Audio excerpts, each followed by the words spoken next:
lady asked regarding inheritance. According to the Islamic Sharia, women are only given half of the inheritance compared to men. Why? Are women made responsible to meet the expenses of the family or not? Tell me. Huh? No. الرجال قوامون على النساء بما فضل الله بعضهم على بعض وبما أنفقوا.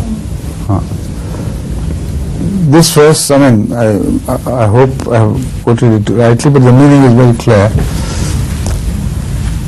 God has made men responsible for running the family, that is, for meeting their expenses. That is why I have repeatedly made it clear to all husbands whose wives earn something that the husbands have no right to compel their wives to share that money with them. The only right they have is that they say, when I am responsible for taking care of you, you do not have to work, and you should better pay your attention to the house, to the children, for upbringing the children. The best person is the mother, not a hired babysitter. So that could be the right of the husband. But if he permits her to earn, he cannot demand anything from his own wife, because you are earning, so give me part of it or half of it or more. Some say all of it. So when the responsibility is only on husbands and not on wives, then the objection against this verse should be of a different nature.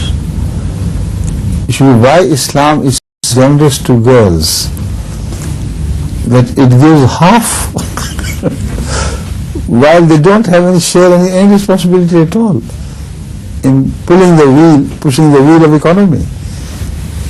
So it doesn't lie in the area where you mention it lies. The objection doesn't lie there. But that is also not proper, because it is not just the inheritance which suffices a boy or a girl to live by it forever.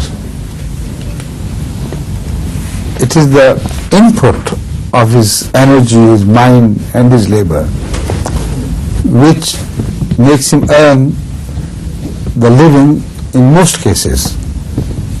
Inheritance, most often than not, is so insignificant that it is not sufficient even for the boy or the girl alone by themselves. So that is why men are required to take care of women, although they are only given 2 parts instead of 1, to indicate that your energies are also your wealth provided by God. And you are made in a manner that you can do tough work, much tougher work than the women can. And as such, you are more responsible for meeting the requirements of the family than women are. So what I said was only a token symbol of the economic system in Islam.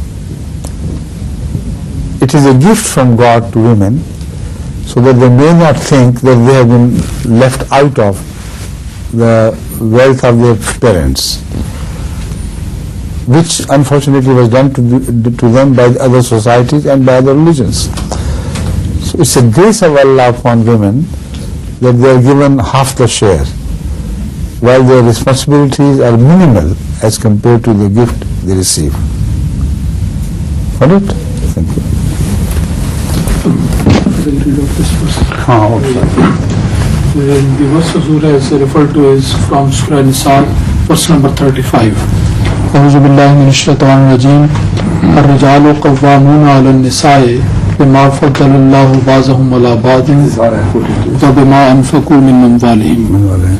Men are guardians over women because Allah has made some of them excel others, and because men spend on them of their wealth. excel others also should be understood. It doesn't mean that they're superior to them. It means that they are given certain, they're gifted with certain physical and mental faculties by which they can take care of the house and administer the house better than the women.